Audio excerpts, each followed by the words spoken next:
নমস্কার বন্ধুরা। গরম প্রায় পড়ে গেছে বললেই চলে। তাই আজ আমি গরমের উপযুক্ত একটি রেসিপি নিয়ে চলে এসেছি। তো আজ আমি রান্না করব উচ্ছে দিয়ে পাতলা মাছের ঝোল। গরমের সময় এইভাবে পাতলা করে মাছের ঝোল রান্না করলে বেশ তৃপ্তিদায়ক লাগে, আর গরম ভাতের সাথে সবাই খুব তৃপ্তি করে খাবে। তো চলুন তাহলে দেখে নেওয়া যাক। প্রথমেই কিন্তু এখানে আমি সবজিগুলো কেটে নিয়েছি। সবজিগুলোর মধ্যে প্রধান কিন্তু উচ্ছে, সঙ্গে নিয়েছি কয়েকটা কচি ডাঁটা আর নিয়েছি আলু। আর এখানে দেখুন নিয়েছি বাটা মাছ। আমি এটা বাটা মাছ দিয়ে রান্নাটা করছি, আপনারা কিন্তু যে কোনো মাছ দিয়ে রান্নাটা করতে পারেন। মাছগুলো খুব ভালো করে ধুয়ে পরিষ্কার করে নিয়েছি। এবার এই মাছগুলোর মধ্যে পরিমাণ মতো নুন হলুদ মাখিয়ে নেব। খুব ভালো করে মেখে নেব যাতে প্রত্যেকটা মাছের গায়ে নুন হলুদ মাখানো হয়। এবার মাছটা পাশে রেখে দিয়ে অপর দিকে দেখুন কড়াইয়ে 3 চামচ সর্ষের তেল গরম করে নিয়েছি। এবার এই নুন হলুদ মাখানো মাছগুলো ভেজে নেব। তো এখানে কিন্তু আমি অনেকগুলো মাছ দিয়ে করছি রান্নাটা, আপনারা কিন্তু আপনাদের পরিমাণ মতো মাছগুলো দিয়ে রান্না করবেন। এবার এই মাছগুলোকে কিন্তু খুব ভালো করে উল্টে পাল্টে ভেজে নেব। তো আমি কিন্তু 2-3 ব্যাচে মাছগুলো ভেজেছি।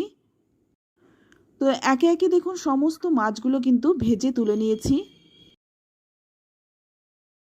এবার ওই কড়াইয়ের মধ্যেই দেখুন অল্প একটু তেল রয়েছে। ওই তেলের মধ্যে এখানে আমি কিছু কাঁচা পাকা লঙ্কা নিয়েছি। এই কাঁচা পাকা লঙ্কাটা আমি একটু তেলে ভেজে নেব। ভেজে তুলে নিলাম। এবার এখানে আমি আর 1 চামচ দিয়ে দেব সর্ষের তেল। এখানে আমি 4টে উচ্ছে কেটে নিয়েছি। এবার এই উচ্ছেগুলোকে একটু ভালো করে ভেজে নেব। উচ্ছেটা একটু ভালো করে ভাজবো, এতে করে উচ্ছের যে তেতো ভাবটা অনেকটাই কমে যাবে। তো উচ্ছেটা দেখুন ভেজে তুলে নিলাম। এবার ওই তেলের মধ্যেই ফোড়নে দিয়ে দেব একটু রাঁধুনি আর একটু গোটা জিরে। রাঁধুনি আর গোটা জিরেটা আমি 1/2 চামচ দিয়েছি। এবার এই ফোড়নটাকে ভালো করে একটু ভেজে নেব। উচ্ছে যেহেতু তেতো তাই রাঁধুনি ফোড়নটা কিন্তু খুব ভালো যায়। এবার প্রথমেই আমি আলুগুলো ভেজে নেব। যেহেতু আলুটা একটু সেদ্ধ হতে সময় লাগে, আলুটা একটু নেড়েচেড়ে নিয়ে এখানে আমি 2টো চেরা কাঁচা লঙ্কা দিয়ে দিলাম। এই কাঁচা লঙ্কার গন্ধটা কিন্তু খুব ভালো লাগে, তবে ঝালটা কিন্তু আপনারা আপনাদের পছন্দ মতো দিয়ে দেবেন। আলুটা ভাজতে ভাজতে এখানে আমি যে লঙ্কাটা ভেজে রেখেছিলাম সেই লঙ্কাটা একটু বেটে নিলাম। আর এদিকে দেখুন আলুটাও কিন্তু ভাজা হয়ে গেছে, আর আলুর গায়ে কিন্তু হালকা লালচে রং ধরে গেছে।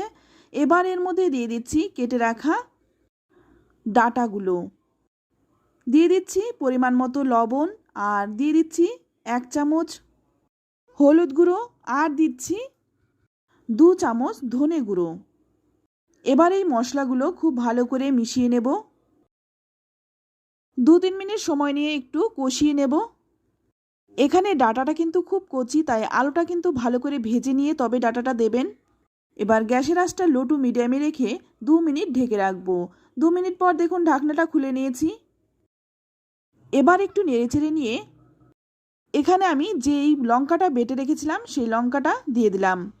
আমি এখানে কাঁচা পাকা লঙ্কাটা দিয়েছি কারণ এই রান্নাটাতে কিন্তু আমি কোনো রকম শুকনো লঙ্কার গুঁড়ো বা শুকনো লঙ্কা ব্যবহার করিনি, তাই এখানে আমি কাঁচা পাকা লঙ্কাটা দিয়েছি। এতে করে ঝালটাও হবে আর রঙটাও কিন্তু খুব সুন্দর হবে।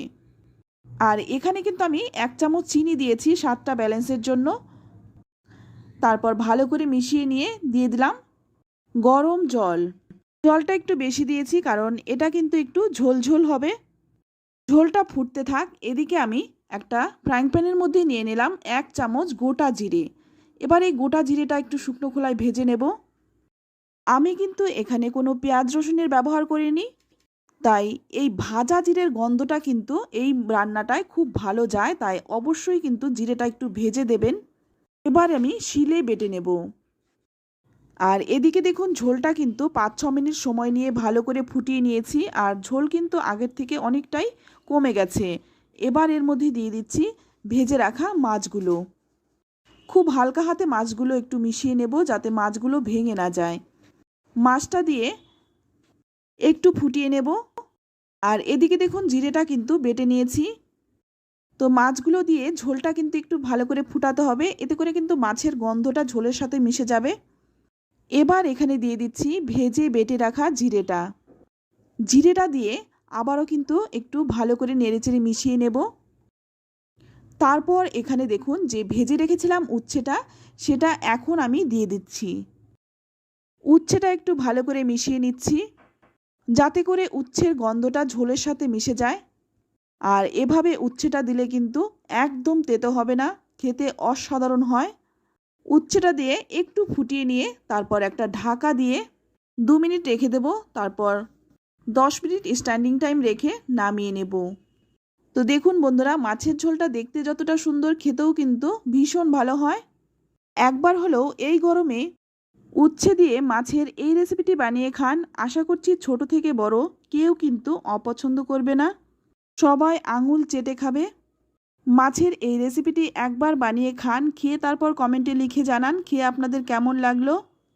ভালো লাগলে লাইক শেয়ার করতে একদম ভুলবেন না। আর আপনি যদি আমার চ্যানেলে নতুন হয়ে থাকেন, চ্যানেলটা সাবস্ক্রাইব করে নেওয়ার অনুরোধ রইল।